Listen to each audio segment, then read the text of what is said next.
Hello everyone guys, कैसे हैं आप लोग। उम्मीद करता हूं सब बढ़िया होंगे। सो गाइस, इन्वेस्टर प्राइड के एक ब्रांड न्यू वीडियो में आप लोगों का फिर से स्वागत है। इन गाइस, आज के इस वीडियो में हम लोग बात करने वाले हैं एक्सिस म्यूचुअल फंड्स के बारे में। जी हां दोस्तों, आपने बिल्कुल सही सुना, हम लोग बात करने वाले हैं एक्सिस म्यूचुअल फंड के बारे में। एंड आज के इस वीडियो में आपको मैं बताने वाला हूं कि एक्सिस के जो म्यूचुअल फंड है ये धीरे धीरे करके अपने ट्रैक पे आ रहा है। धीरे धीरे करके एक्सिस के जो डिफरेंट म्यूचुअल फंड है उसका परफॉर्मेंस अच्छा होने लग रहा है गाइस। तो क्या एक्सिस म्यूचुअल फंड आपके लिए सही रहेगा या फिर आपने इसमें ऑलरेडी इन्वेस्ट करके रखा हुआ है, तो क्या आपको इस फंड के साथ कंटिन्यू करके चलना चाहिए। तो आज के इस वीडियो में एक्सिस के जो डिफरेंट म्यूचुअल फंड है गाइस उसी के बारे में बात करने वाला हूं काफी डिटेल में। इनगेज आपको यही भी बता दूं कि पिछले एक महीने में एक्सिस के जो डिफरेंट म्यूचुअल फंड है इसने काफी बेहतरीन तरीके से परफॉर्म किया हुआ है। एक महीने पहले अगर आपने देखा होता तो एक्सिस म्यूचुअल फंड का जो परफॉर्मेंस है लास्ट 1 ईयर में वो कहीं ना कहीं देखे तो 7% के आसपास का लॉस दिखा रहा था। लेकिन गाइस आज के डेट में एक्सिस का वही म्यूचुअल फंड स्कीम आपको 16% का पॉजिटिव रिटर्न दे रहा है। तो गाइस धीरे धीरे करके एक्सिस के जो डिफरेंट म्यूचुअल फंड है इसने काफी बेहतरीन तरीके से इंप्रूवमेंट किया हुआ है। तो गाइस ये जो इंप्रूवमेंट हो रहा है धीरे धीरे एक्सिस म्यूचुअल फंड्स में, इसके पीछे रीजन क्या है तो ये भी मैं काफी डिटेल में बताने वाला हूं आज के इस वीडियो में। तो गाइस आज का वीडियो आप सभी के लिए काफी ज्यादा इंटरेस्टिंग होने वाला है एंड इंपॉर्टेंट होने वाला है, क्योंकि मुझे पता है कि आप में से काफी सारे लोगों ने एक्सिस के म्यूचुअल फंड में पैसे इन्वेस्ट करके रखा हुआ है। तो आज का वीडियो काफी इंटरेस्टिंग होने वाला है आप सभी के लिए, तो बने रहिएगा थ्रू द वीडियो गाइस। वहीं गाइस साल 2023 में आप स्टार्ट करना चाहते हैं एसआईपी और आप कंफ्यूज है कि भाई आपके लिए कौन सा फंड बेहतर होगा डिफरेंट कैटेगरी से, तो इस पे मैंने काफी डिटेल में एक वीडियो बनाया हुआ है और वहां पे मैंने काफी अच्छे तरीके से एक्सप्लेन किया हुआ है कि किस कैटेगरी से कौन सा फंड आपके लिए बेहतरीन हो सकता है depending on your risk profile. तो गाइस इस वीडियो का लिंक आपको डिस्क्रिप्शन में दे दूंगा या फिर मिल जाएगा एंड स्क्रीन पे, तो जाके देख लीजिएगा, काफी ज्यादा यूजफुल हो सकता है आप सभी के लिए। तो चलिए गाइस स्टार्ट करते हैं आज का video. But guys video start करने से पहले फटाफट कर दीजिए इस वीडियो को लाइक एंड चैनल आपने अभी तक सब्सक्राइब नहीं किया हुआ है देन प्लीज सब्सक्राइब कीजिए चैनल को, इन साथ के साथ नोटिफिकेशन बेल ऑन करके ऑल पे क्लिक कर लीजिएगा ताकि जब भी इस तरीके का वीडियो लेके आऊंगा इस चैनल पे सारे वीडियो का नोटिफिकेशन आपको मिलता रहेगा। तो गाइस जैसे मैंने आपको बताया कि हम लोग बात करने वाले हैं एक्सिस के डिफरेंट म्यूचुअल फंड्स का, और पिछले एक महीने में खास करके एक्सिस के डिफरेंट म्यूचुअल फंड्स इसने किस तरीके से इंप्रूवमेंट किया हुआ है, तो इस पे काफी डिटेल में हम लोग बात करने वाले हैं। तो चलिए गाइस सबसे पहले बात कर लेते हैं एक्सिस म्यूचुअल फंड्स का बेसिक डिटेल्स का। इनका जिसके बाद हम लोग बात करने वाले हैं इन सारे फंड्स का रिटर्न का, चाहे बात करें लमसम रिटर्न का या फिर एसआईपी रिटर्न का। तो गाइस सबसे पहले बात करें यहाँ पे बेसिक डिटेल्स का, तो हम लोग बात करने वाले हैं एसेट अंडर मैनेजमेंट यानी कि फंड साइज का।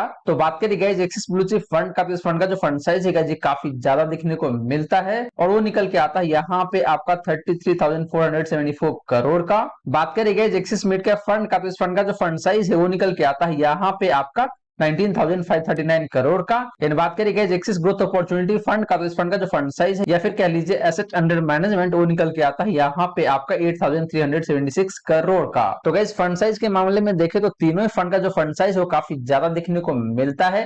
कहने का मतलब ये है गाइस कि फंड साइज बहुत ज्यादा होना अच्छी बात नहीं होता है और बहुत कम भी होना अच्छी बात नहीं होता है। तो यहाँ पे देखें तो फंड साइज मुझे कहीं ना कहीं थोड़ा सा हाइट साइड में जरूर दिखने को मिलता है। बात करें गाइस एक्सपेंस रेशियो का, तो यहाँ पे एक्सिस ब्लू चिप फंड का जो एक्सपेंस रेशियो है वो निकल के आता है यहाँ पे आपका 0.59% का। एक्सिस मिड का फंड की बात करें तो इस फंड का जो एक्सपेंस रेशियो है वो निकल के आता है यहाँ पे आपका 0.54% का। इन बात करें guys axis growth opportunity fund का, तो इस फंड का जो एक्सपेंस रेशियो है वो निकल के आता है यहाँ पे आपका 0.57% का। तो गाइस एक्सपेंस रेशियो के मामले में भी देखें तो यहाँ पे तीनों ही फंड का एक्सपेंस रेशियो मुझे काफी बेहतरीन दिखने को मिलता है। अगर आप इन तीनों ही फंड के एक्सपेंस रेशियो को इसके रिस्पेक्टिव कैटेगरी एवरेज से कंपेयर करेंगे तो वहां पे कम दिखने को मिलेगा इन तीनों ही फंड का एक्सपेंस रेशियो गाइस। तो यहाँ पे मुझे कहीं कोई दिक्कत लगता नहीं है, काफी बेहतरीन एक्सपेंस रेशियो है इन तीनों ही फंड्स का। बात करें गाइस लॉन्च डेट का यानी कि इंसेप्शन का, तो पहले बात करते हैं यहाँ पे एक्सिस ब्लू चिप फंड का। तो ये फंड लॉन्च हुआ था आपका यहाँ पे जनवरी 2013 को। तो इस फंड को देखें तो मोटा मोटी 10 साल हो चुका है, 10 साल से थोड़ा ज्यादा ही हो चुका है गाइस। बात करें guys axis mid cap fund का, तो ये फंड भी लॉन्च हुआ था आपका जनवरी 2013 में। तो इस फंड को भी देखें तो 10 साल से ऊपर हो चुका है। एंड बात करें guys axis growth opportunity fund का, तो ये फंड लॉन्च हुआ था आपका यहाँ पे अक्टूबर 2018 को। तो इस फंड को देखें तो 3.5 से 4 साल हो चुका है गाइस। तो गाइस फंड की एज की बात करें तो एज भी काफी बेहतरीन है, मुझे कहीं कोई दिक्कत लगता नहीं है। दो फंड तो 10 साल पुराना फंड है तो वो काफी बेहतरीन फंड है। एंड एक फंड देखे तो ये भी मोटा मोटी 4-5 साल के आसपास में हो चुका है, तो यहाँ भी कहीं कोई दिक्कत वाली बात नहीं है गाइस। तो गाइस ये रही बात आपका इन तीनों ही फंड का बेसिक डिटेल्स का। अब चलिए गाइस बात कर लेते हैं इन तीनों ही फंड का रिटर्न का, और गाइस वहां पे मैं आपको बताऊंगा कि कैसे इन तीनों फंड का रिटर्न धीरे धीरे करके इंप्रूव होना शुरू हो गया है, और अगर आपने इसमें इन्वेस्ट किया हुआ है तो आपके लिए काफी बेनिफिशियल होने वाला है। बट गाइस वीडियो में आगे बढ़ने से पहले आपसे रिक्वेस्ट है कि वीडियो को प्लीज लाइक करें एंड आपने चैनल को सब्सक्राइब नहीं किया हुआ है देन प्लीज चैनल को सब्सक्राइब करके रखें, साथ के साथ नोटिफिकेशन बेल ऑन करके ऑल पे क्लिक कर लीजिएगा ताकि जब भी इस चैनल पर वीडियो लेके आऊंगा सारी वीडियो का नोटिफिकेशन आपको मिलता रहेगा। तो चलिए गाइस बात कर लेते हैं यहाँ पे लमसम रिटर्न का। तो गाइस बात करें लमसम रिटर्न का तो बात करते हैं यहाँ पे लास्ट 1 ईयर का। तो लास्ट 1 ईयर के केस में देखें तो एक्सिस ब्लू चिप फंड का जो परफॉर्मेंस निकल के आता है, जो निकल के आता है यहाँ पे आपका 10.9% का, मोटा मोटी 11% कह सकते हैं आप। बात करेंगे एक्सिस मिड कैप फंड का, तो इस फंड का जो परफॉर्मेंस निकल के आता है लास्ट 1 ईयर का, वो निकल के आता है यहाँ पे आपका 16% का।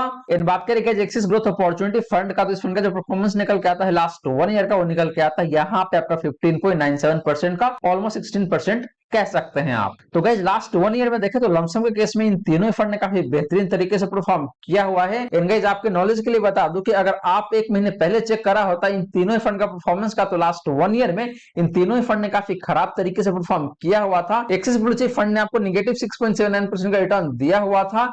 एक्सिस मिड कैप फंड ने आपको मोटा मोटी 4% का नेगेटिव रिटर्न दिया हुआ था।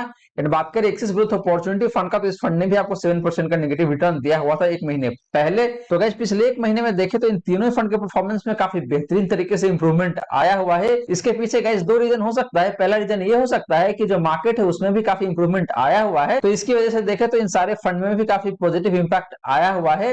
एंड दूसरा रीजन ये हो सकता है गाइस कि फ्रंट रनिंग केस जो हुआ था एक्सिस म्यूचुअल फंड का, उसके बाद देखें तो फंड का जो मैनेजमेंट है वो कंप्लीटली चेंज हो चुका है। रिस्पेक्टिव फंड का जो फंड मैनेजर है वो भी चेंज हो चुका है। तो मुझे ये भी लगता है कि जो नए फंड मैनेजर आया हुआ है या फिर जो नए मैनेजमेंट है एक्सिस म्यूचुअल फंड का, उसका भी काफी पॉजिटिव इंपैक्ट पड़ा हुआ है एक्सिस म्यूचुअल फंड्स पे। तो ये 2 पॉसिबल रीजन हो सकता है जिसकी वजह से एक्सिस म्यूचुअल फंड में पिछले 1 महीने में काफी अच्छे तरीके से इंप्रूवमेंट आया हुआ है गाइस। तो गाइस हम लोग बात कर रहे थे लास्ट 1 ईयर का, तो लास्ट 1 ईयर में काफी बेहतरीन तरीके से परफॉर्म किया हुआ है। एंड पिछले 1 महीने में खास करके इन तीनों फंड ने काफी बेहतरीन तरीके से इंप्रूवमेंट दिखाया हुआ है गाइस। बात करें गाइस पिछले 3 सालों का, तो यहाँ पे एक्सिस ब्लू चिप फंड का जो परफॉर्मेंस निकल के आता है वो निकल के आता है यहाँ पे आपका 19.86% का, ऑलमोस्ट 20% का। बात करें guys axis mid cap fund का, तो इस फंड ने भी काफी बेहतरीन तरीके से परफॉर्म किया हुआ है लास्ट 3 ईयर में, और वो निकल के आता है यहाँ पे आपका 28.18% का। एंड बात करें guys axis growth opportunity fund का, तो इस फंड का परफॉर्मेंस काफी बेहतरीन है पिछले 3 सालों में, और वो निकल के आता है यहाँ पे आपका 29.52% का। तो गाइस पिछले 3 सालों में देखें तो इन तीनों फंड ने काफी बेहतरीन तरीके से परफॉर्म किया हुआ है। इन कम से कम आपको 20% का रिटर्न दिया हुआ है, मैक्सिमम आपको मोटा मोटी 29% का रिटर्न दिया हुआ है। तो तीनों फंड ने पिछले 3 सालों में भी काफी बेहतरीन तरीके से परफॉर्म किया हुआ है गाइस। बात करें गाइस पिछले 5 सालों का, तो यहाँ पे एक्सिस ब्लू चिप फंड का जो परफॉर्मेंस निकल के आता है, जो निकल के आता है यहाँ पे आपका 11.74% का। बात करें guys axis mid cap fund का, तो इस फंड का जो परफॉर्मेंस निकल के आता है पिछले 5 सालों का, वो निकल के आता है यहाँ पे आपका 16.25% का। एंड बात करें guys axis growth opportunity fund का, तो गाइस आपको बता दूं कि ये फंड 5 साल पुराना है ही नहीं। इस फंड को मोटा मोटी 4 साल के आसपास में हुआ है, तो यहाँ पे कोई डेटा अपने पास नहीं है, तो इसलिए मैंने यहाँ पे एनए रखा हुआ है। तो गाइस पिछले 5 सालों में भी देखे तो यहाँ पे axis blue chip fund and axis mid cap fund दोनों फंड का परफॉर्मेंस मुझे काफी बेहतरीन दिखता है, कहीं कोई दिक्कत वाली बात नहीं है। हालांकि एक्सिस ब्लू चिप फंड का परफॉर्मेंस उतना बेहतरीन नहीं है। लास्ट 1 ईयर में आपको ये 12% से कम का रिटर्न दिया हुआ है। अगर आप कंपेयर करेंगे इस फंड को इसके कैटेगरी एवरेज से, तो पिछले 5 सालों में इस फंड ने थोड़ा सा अंडर परफॉर्मेंस जरूर दिखाया हुआ है गाइस। वहीं बात करेंगे इंसेप्शन का, यानी कि जब से फंड लॉन्च हुआ था तब से लेकर अभी तक का क्या रिटर्न रहा है एनुअल बेसिस पे। तो गाइस पहले बात कर लेते हैं एक्सिस ब्लू चिप फंड का। इस फंड का जो परफॉर्मेंस निकल के आता है लास्ट 10 ईयर का, वो निकल के आता है यहाँ पे आपका 14.23% का। बात करेंगे एक्सिस मिड का फंड का, इस फंड का जो परफॉर्मेंस निकल के आता है पिछले 10 सालों का, वो निकल के आता है यहाँ पे आपका 18.28% का।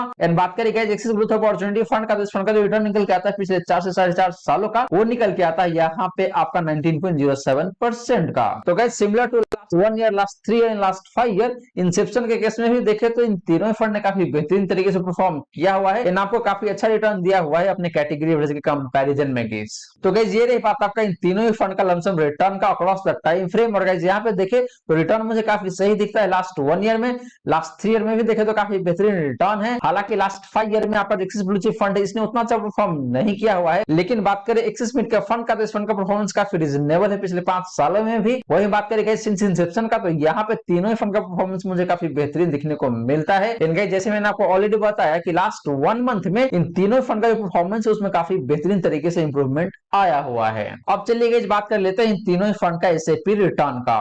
तो गाइस बात करें एसआईपी रिटर्न का, तो लास्ट 1 ईयर में एक्सिस ब्लू चिप फंड का जो परफॉर्मेंस निकल के आता है, जो निकल के आता है यहाँ पे आपका 5.83% का। बात करें guys axis mid cap fund का, तो इस फंड का जो परफॉर्मेंस निकल के आता है लास्ट 1 ईयर में एसआईपी के केस में, वो निकल के आता है यहाँ पे आपका 13% का। एंड बात करें guys axis growth opportunity fund का, तो इस फंड का जो परफॉर्मेंस निकल के आता है लास्ट 1 ईयर का एसआईपी के केस में, वो निकल के आता है यहाँ पे आपका 16.09% का। तो guys similar to lump sum return SIP के केस में भी देखें तो लास्ट 1 ईयर में काफी इंप्रूवमेंट आया हुआ है इन तीनों फंड के परफॉर्मेंस में। बात करें गाइस पिछले 3 सालों का, तो यहाँ पे एक्सिस ब्लू चिप फंड का जो रिटर्न निकल के आता है, जो निकल के आता है यहाँ पे आपका 7.73% का, मोटा मोटी 8% कह सकते हैं आप। वहीं बात करेगा एक्सिस मिड कैप फंड का, तो इस फंड का जो परफॉर्मेंस निकल के आता है एसआईपी केस में लास्ट 3 ईयर में, वो निकल के आता है यहाँ पे आपका 15.4% का। एंड बात करेगा एक्सिस ग्रोथ अपॉर्चुनिटी फंड का, तो इस फंड का जो रिटर्न निकल के आता है लास्ट 3 ईयर का, वो निकल के आता है यहाँ पे आपका 15.85% का, ऑलमोस्ट 16% का। तो गाइस पिछले 3 सालों में देखें तो बारिंग एक्सिस ब्लू चिप फंड, बाकी के जो 2 फंड है, चाहे बात करें आप एक्सिस मिड कैप फंड का या फिर एक्सिस ग्रोथ अपॉर्चुनिटी फंड का, तो ये दोनों ही फंड ने काफी सही तरीके से परफॉर्म किया हुआ है। जैसे मैं आपको बार बार रिपीट कर रहा हूँ कि पिछले 1 महीने में काफी अच्छा इंप्रूवमेंट आया हुआ है इन तीनों ही फंड में। तो आगे चल के मुझे ऐसा लगता है कि ये तीनों फंड काफी बेहतरीन तरीके से परफॉर्म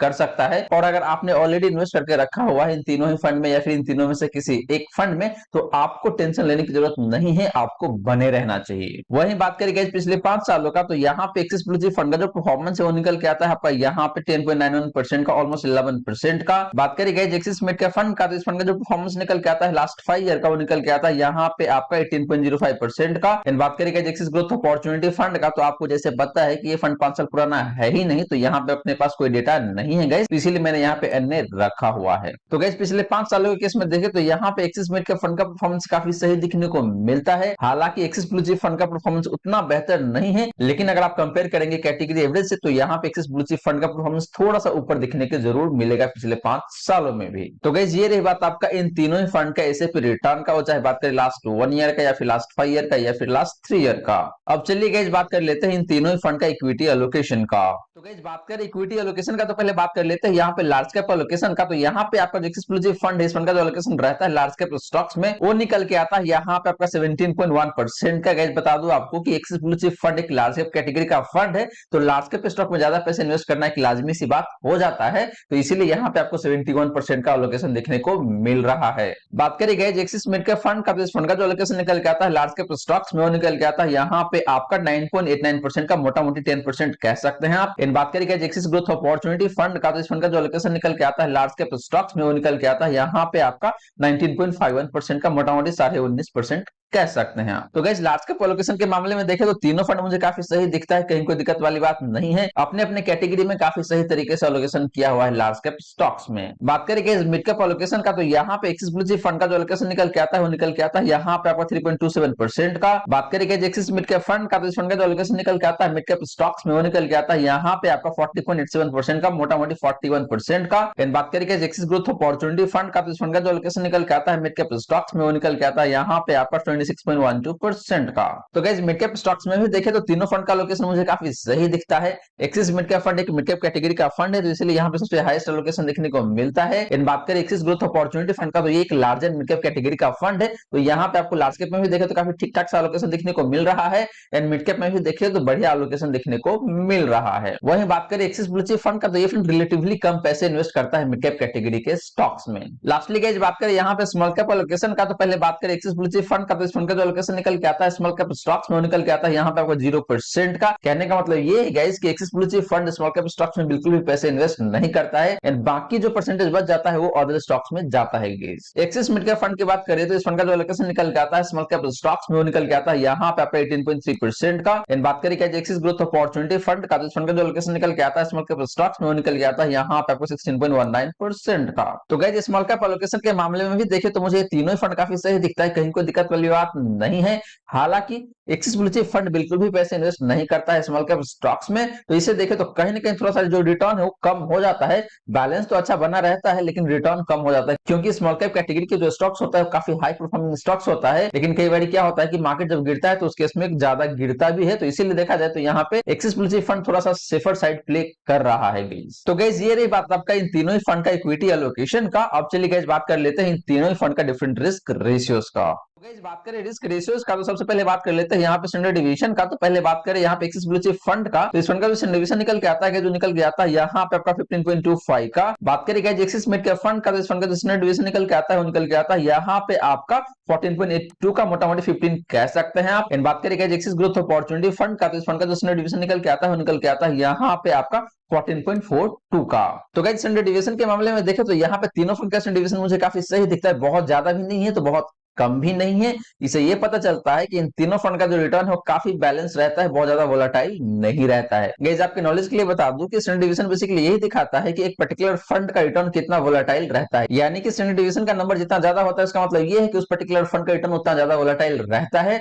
जितना कम होता है इसका मतलब ये है कि उस फंड का रिटर्न उतना ही कम वोलेटाइल रहता है। तो हमेशा एक फंड का स्टैंडर्ड डिवीजन जितना कम होता है उतना ही अच्छा माना जाता है। गाइस वही बात करें गाइस साफ रेशियो का, तो एक्सिस ब्लू चिप फंड का जो साफ रेशियो निकल के आता है वो निकल के आता है यहाँ पे आपका 0.55 का। एक्सिस मिड कैप फंड की बात करें तो इस फंड का जो साफ रेशियो निकल के आता है जो निकल के आता है यहाँ पे आपका 1 का। इन बात करें एक्सिस ग्रोथ अपॉर्चुनिटी फंड का, तो इस फंड का जो साफ रेशियो निकल के आता है वो निकल के आता है यहाँ पे आपका 1.05 का। तो गाइस साफ रेशियो के मामले में देखें तो यहाँ पे तीनों फंड का साफ रेशियो बहुत ज्यादा नहीं है, थोड़ा सा लोअर साइड में ही दिखने को मिलता है। स्पेशली अगर आप बात करते हैं एक्सिस ब्लू चिप फंड का, तो इस फंड का साफ रेशियो काफी कम दिखने को मिलता है। इसका मतलब ये गाइस ये तीनों फंड बहुत अच्छा रिस्क एडजस्टेड रिटर्न नहीं देता है। इनका साफ रेशियो इतना कम होने के पीछे रीजन ये है कि पिछले 3 सालों में एक्सिस के जितने भी फंड है उसने बहुत अच्छा परफॉर्म नहीं किया हुआ है। इनका ये सारे रेशियो पिछले 3 साल का जो डेटा होता है उसी डेटा को आधार बना के कैलकुलेट किया जाता है, तो इसीलिए साफ रेशियो यहाँ पर उतना बेहतर नहीं दिखता है, क्योंकि पिछले 3 सालों में इन सारे फंड ने उतना अच्छा परफॉर्म नहीं किया हुआ है। लेकिन जैसे मैं आपको बार बार बता रहा हूँ कि ये तीनों ही फंड या फिर एक्सिस के अदर फंड्स जो है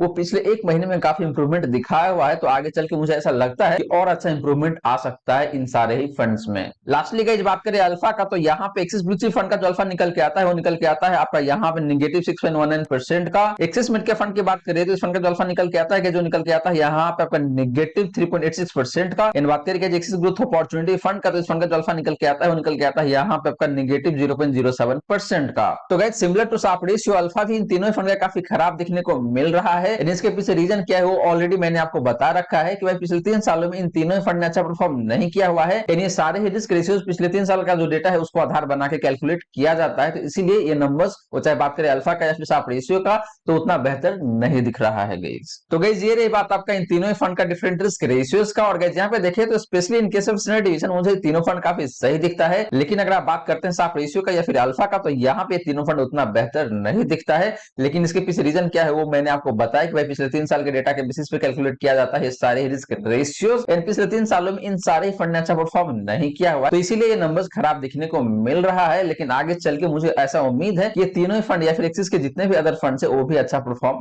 कर सकता है गाइस। तो अगर आपने ऑलरेडी इन्वेस्ट किया हुआ है तो आपको यहां से एग्जिट अभी नहीं करना चाहिए, थोड़ा सा टाइम आपको जरूर देना चाहिए एक्सिस के फंड्स को।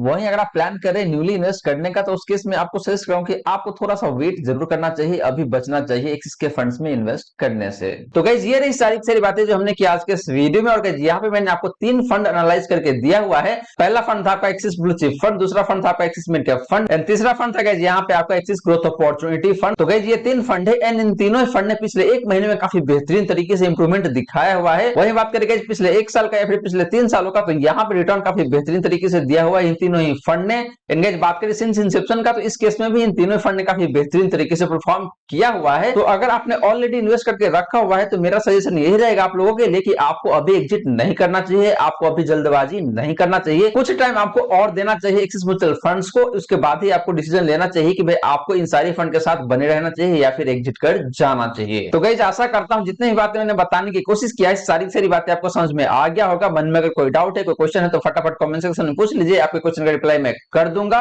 वहीं गाइस वीडियो अच्छी लगी हो तो वीडियो को लाइक जरूर करें एंड वीडियो को शेयर करके अपने फैमिली सर्कल में, ताकि बाकी लोगों को भी इस वीडियो का फायदा हो सके। गाइस अगर आप चाहते हैं कि मैं आपको म्यूचुअल फंड पोर्टफोलियो को रिव्यू करूं तो आप अपना mutual fund portfolio comment section में मेंशन कर सकते हैं। गाइस आपने चैनल को अब तक सब्सक्राइब नहीं किया हुआ है देन प्लीज सब्सक्राइब कीजिए चैनल को, इन साथ के साथ नोटिफिकेशन बेल ऑन करके ऑल पे क्लिक कर लीजिएगा, ताकि जब भी इस चैनल पे वीडियो लेके आऊंगा सारे वीडियो का नोटिफिकेशन आपको मिलता रहेगा। So guys thank you so much for watching this video. मिलते हैं अगले वीडियो में। जय हिंद जय भारत।